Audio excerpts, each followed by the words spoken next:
Yeah. It's all about you traveling the country and seeing the coolest cars. Yeah. So what made you get into it, and how did you find a love for cars? Well, you know, I grew up in a rural area in New England, so there are always broken lawnmowers to fix, or tractors, or an old car in a field. And, you know, we had an old car behind our house, and we were like 10 years old. We would just drive in circles, and your mom would look out the window, hey, don't go too far in the woods with that thing, you know. So it was sort of great fun, and you had to know how to fix stuff. So it's something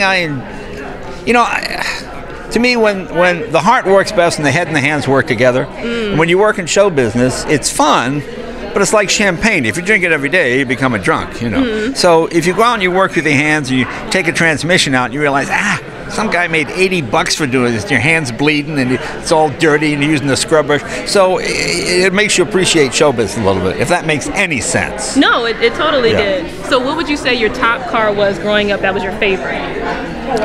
Oh, that was my, again, I grew up in a little town, so anything less than 4 doors might as well be a Ferrari.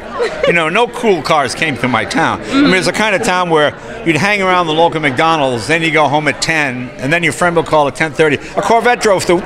I missed it. I missed seeing the Corvette.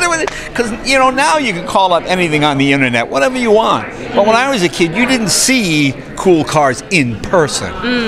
People would tell you about something, and they would become the hero. Oh, what did you see? Oh, well, come on in. Everybody, let's, ooh. So it was kind of a fun way to grow up. So, and you're a late night legend. Well, you're a god. We have to just put it out there. Yes. So what would you say has changed from late night since you've been on air? Well, see, I was lucky. I did late night when Bush was dumb and Clinton was horny. And, it was a simpler time.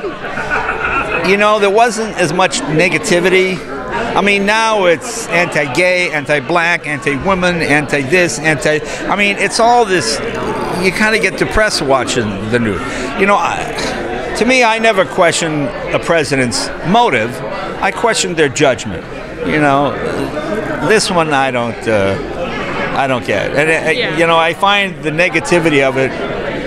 And something, when you have a fondness for someone, like Barack Obama, you can tease him, and he's in on the joke,